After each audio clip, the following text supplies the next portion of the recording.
Et nous revenons avec l'actualité du Covid-19 et nous sommes avec le professeur Luc Montagnier. Bonjour. Bonjour. Et merci d'être avec nous.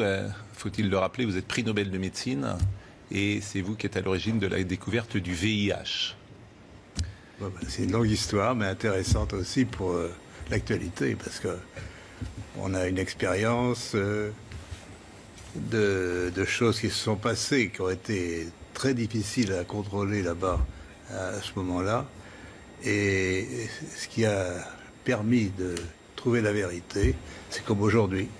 Alors ce qui m'intéresse ce matin, c'est que vous travaillez en ce moment sur le virus. Nous sommes d'accord. Je travaille, mais pas forcément au labo, puisque on travaille sur ordinateur avec un collègue, et puis c'est tout.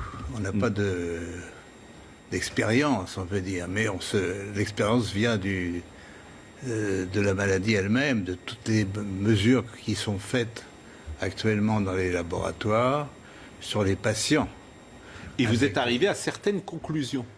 Alors, nous sommes arrivés à la conclusion qu'effectivement, il y avait eu une manipulation au sujet de ce virus. C'est-à-dire ? Eh bien, qu'une partie, je ne dis pas le total, n'est-ce pas, mais il y a un modèle qui est évidemment le virus classique. Et là, c'était un modèle surtout venant de la chauve-souris. Mais à ce modèle, on a par-dessus ajouté des séquences, notamment du VIH, le virus du sida. Mais quand vous dites « on a ajouté », qui a ajouté ? Ah, moi, je ne sais pas. Mais c'est pas naturel, c'est ce que vous voulez dire ? Non, ce n'est pas naturel. C'était un travail de professionnel, un travail de biologiste moléculaire. C'est un travail très minutieux. On peut dire d'horloger, on peut dire au niveau des séquences. Mais dans quel but ? Dans quel but, ça n'est pas clair. Moi, j'expose, si vous voulez, mon travail, c'est d'exposer les faits, c'est tout. Je n'accuse personne, je ne sais pas qui a fait ça et pourquoi. La possibilité, c'est peut-être que ils ont voulu faire, on ne sait pas, on a voulu faire un vaccin contre le sida. Donc on a pris des petites séquences du virus et on les a installées dans la séquence plus grande du coronavirus. Alors je suis pas sûr de comprendre tout ce que vous dites. C'est-à-dire que dans ce virus, il y a une part de VIH ? Voilà, c'est ça. Le matériel génétique du virus est un long ruban d'ARN, n'est-ce pas ? Comme de l'ADN, mais c'est de l'ARN. Et dans ce long ruban, à une certaine place, on a fixé des séquences petites de VIH. Mais ces séquences petites ne sont pas petites pour ne rien vouloir dire. Elles ont la possibilité de modifier, par exemple, ce qu'on appelle des sites antigéniques, c'est-à-dire, si on veut faire un vaccin, on peut très bien modifier la protéine qui est exposée pour le vaccin par une petite séquence venant d'un autre virus. Et vous êtes certain de ça? Parce qu'on a dit que le bruit a couru, que c'était d'une origine humaine, finalement, et ça a été ensuite réfuté par la plupart des autorités scientifiques, quand même. Il y a quand même une volonté d'étouffement, si vous voulez. Les travaux, nous ne sommes pas les premiers. Un groupe de chercheurs indiens, très, très renommés, avait publié la même chose. On les a forcés à rétracter. Et on les a forcés comment? C'est-à-dire, c'est annulé. Il y a, si vous regardez leur publication, vous avez une grande bande annulée parce que... Mais ce que vous dites là, la plupart des scientifiques disent le contraire, hein, quand même. De moins en moins. De moins en moins. Si vous voulez, ceci est arrivé c'est au début de cette année, et on voit de plus en plus de travaux qui suggèrent, mais moi je suis, on peut dire, hors d'âge. Je suis prix Nobel et je peux travailler librement. J'ai donc aucune pression sur moi qui peut agir. Ce que vous dites, je fais le lien avec ce qu'a dit le président Emmanuel Macron, qui évidemment a un devoir de réserve infiniment plus important que vous, par définition. Et qu'a-t-il déclaré au Financial Times ? il a dit il y a manifestement des choses qui se sont passées qu'on ne sait pas. Bon, ça c'est le premier lien que je fais. Le deuxième lien que je fais, c'est avec Mike Pompeo, le chef de la diplomatie américaine, qui a dit nous menons une enquête exhaustive sur tout ce que nous pouvons apprendre sur la façon dont ce virus s'est propagé, a contaminé le monde et a provoqué une telle tragédie.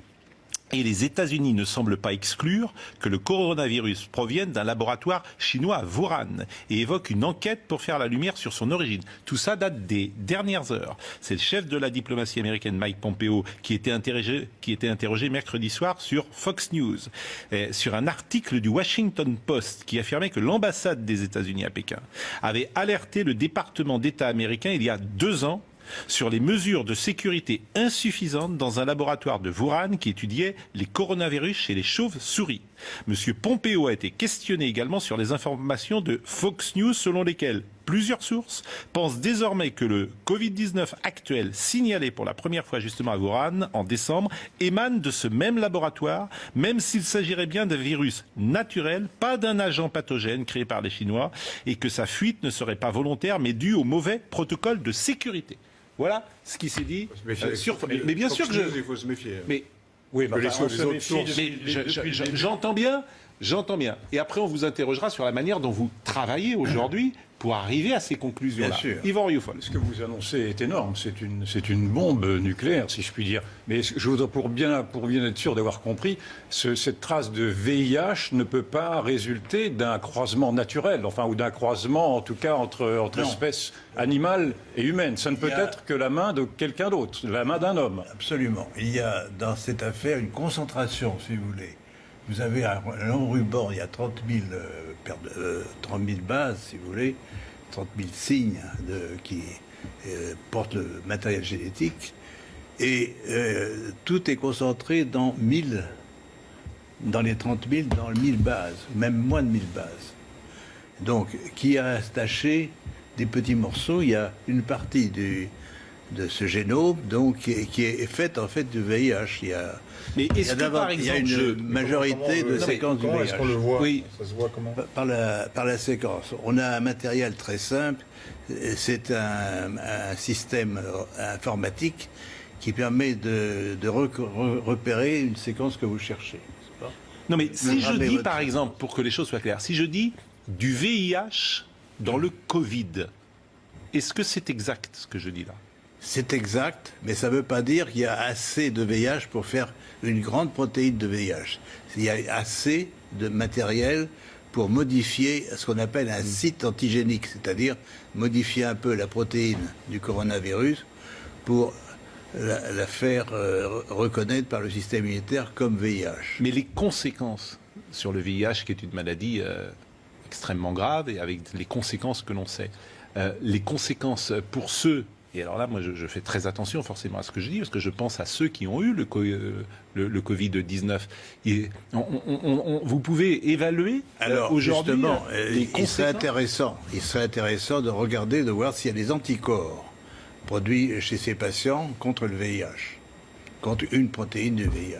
Ça serait intéressant à faire. Et est-ce que vous, à votre connaissance, est-ce que vous savez si le professeur Raoult, qui est donc un des spécialistes mondiaux de cette affaire-là, a eu également ce traçage en vue, a diagnostiqué, si je puis dire, cette trace de VIH, et est-ce qu'il y a des médicaments qui peuvent y remédier? Non, mais il y a eu des médicaments antiviraux, antirétroviraux contre le VIH qui ont eu un certain effet, mais enfin pas aussi bien que l'hydroxychloroquine. Donc ça a été abandonné maintenant. Et il y a une pression énorme pour que tout ce qui est sur l'origine du virus, c'est le blackout. Oui, monsieur Montagnier. Bon, oui.